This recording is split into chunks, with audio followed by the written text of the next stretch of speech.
So we did a thing. I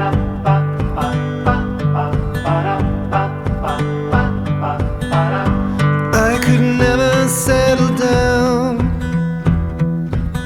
too far away from my hometown. So okay, let's back up. So we had a family like barbecue, and we started talking to some friends, and they had mentioned that most or many cities will have limitations on how many and or what kind of farm animals you can have on properties. We didn't know that. I had no idea. I hadn't even thought about that when we bought our property, or even up until that point. And we had chickens, and we didn't even think to ask if we could have chickens. We just assumed you could, because other people did, so we thought we could, and we were fine, we can, but that was about it. We were at our max with, well, we could have 2 more chickens, but then we were at our max with any kind of animals that we could have in town. So at that point, we decided that farming and, you know, anything that went along with it wasn't going to be for us because we couldn't do it there. And then we started thinking about the idea of buying, of what that would look like for us, and if that was even a possibility. Farm properties in Oregon are not cheap, especially closer into the areas that are commutable to like places you're going to work.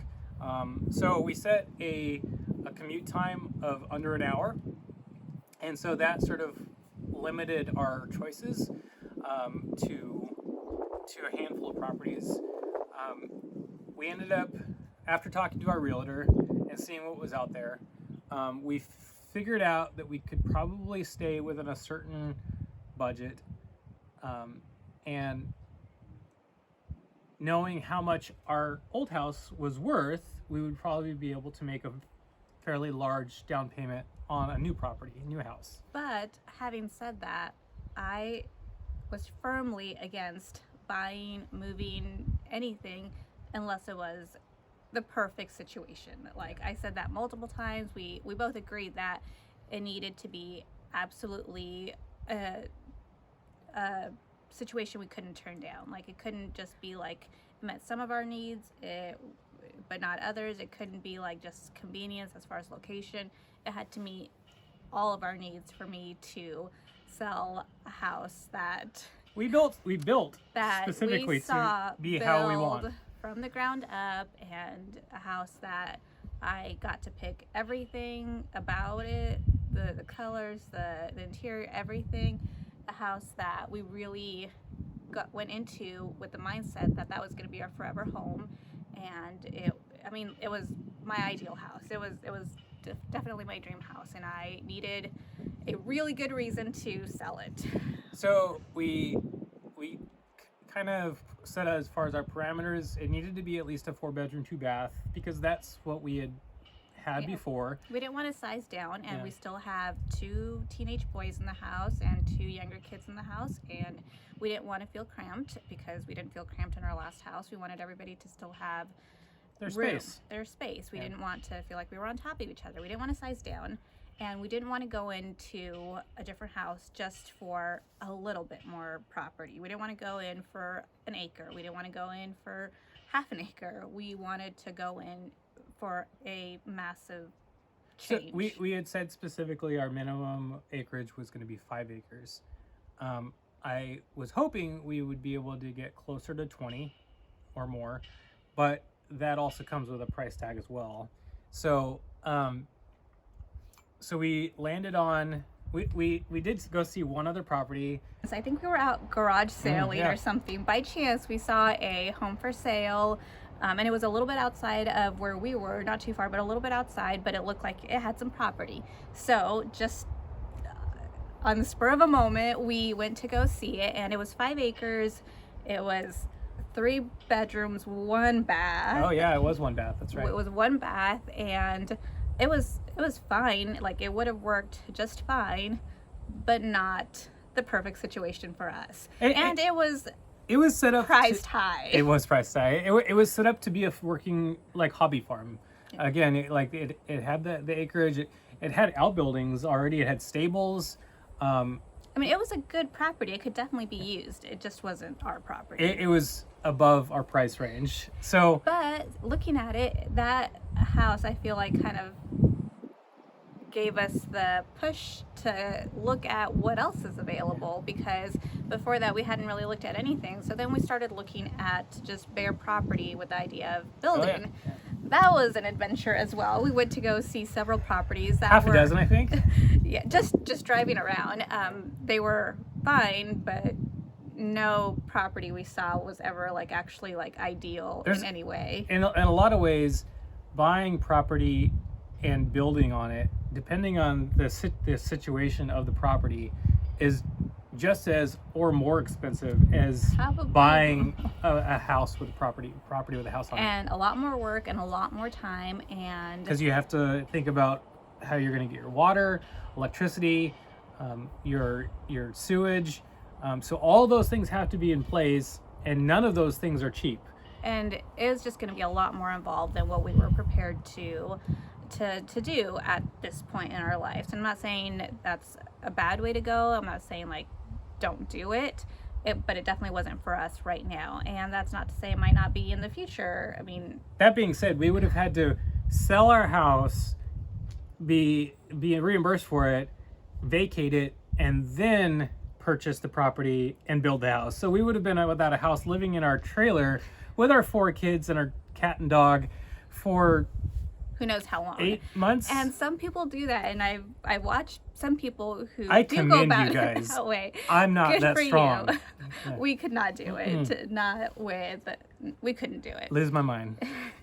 So then we were open to looking at properties with houses on them, and we went into that knowing that the larger the property, the house probably wasn't going to be a brand new house. It wasn't going to be perfect. It wasn't going to be perfect. We went into it with the mindset that we knew the house, no matter what house we got, like we knew it was probably going to require some updates. It was going to probably require cosmetic updates, but we didn't want to not get a well-built house. Like the cosmetic stuff, the aesthetics I can work with, but we didn't want to get a house that wasn't going to be a good built home that we could live in, like a livable space.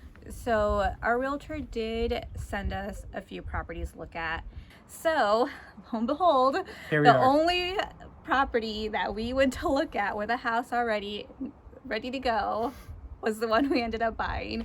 We came out with the kids, we brought them with us, we wanted them to be part of the process. They came out and looked at it, and like we expected, the house is dated. The house needs upgrades, but the property, while hasn't been well maintained, it hasn't been worked, it hasn't been farmed, it has so much potential. What we landed on was a 4-bedroom, 3-bath house with 9 acres. It met all of our needs. It checked all of our boxes that we absolutely needed to have. It just met all of our needs, and we knew if we were going to get it, we needed to jump on it because houses go super quick these days. We toured the property, and as we're on the property, I looked at you and I said, "Do you want to write an offer?" And Okay, that's too fast for me though. Like I needed like a minute to process. so I was like, let me think it over. Yeah. Give me one night at least to process everything, So because at this point we were moving pretty quick. From the we were moment moving we decided that we were open to buying property to this point where we went to look at the house, like we were moving super quick. it was at most a week and a half, 2 weeks. That super time quick. period. Yeah. Yes, it was fast. So So- he asked me, and I said, no, let me think about it.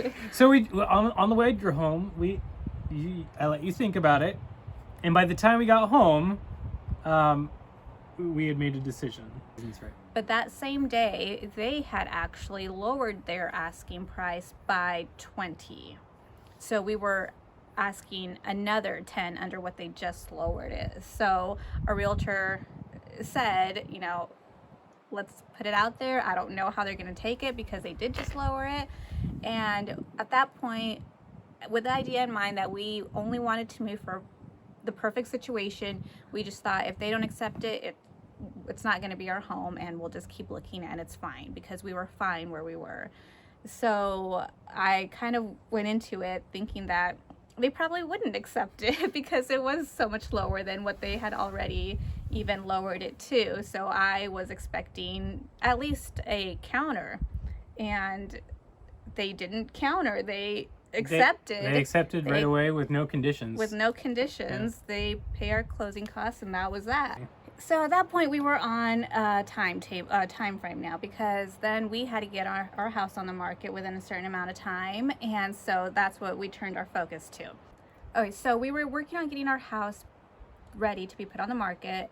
We had been cleaning it, and Mike is on his way home the day before it's supposed to be listed. He gets a call from the realtor, and he said that there was an offer in on the house.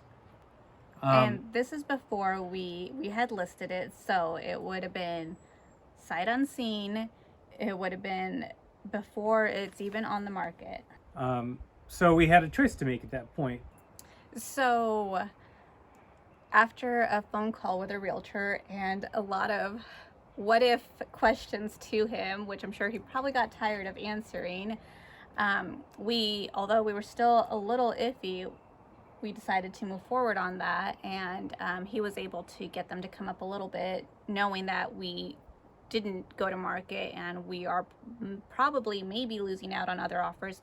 They did decide to come up a little bit, and so we accepted, and that was that. So July, we kind of just sat around and waited, and we did some preparations, some packing, some things, but it was mostly just a waiting game at that point. And finally, at the end of July, we closed on both houses.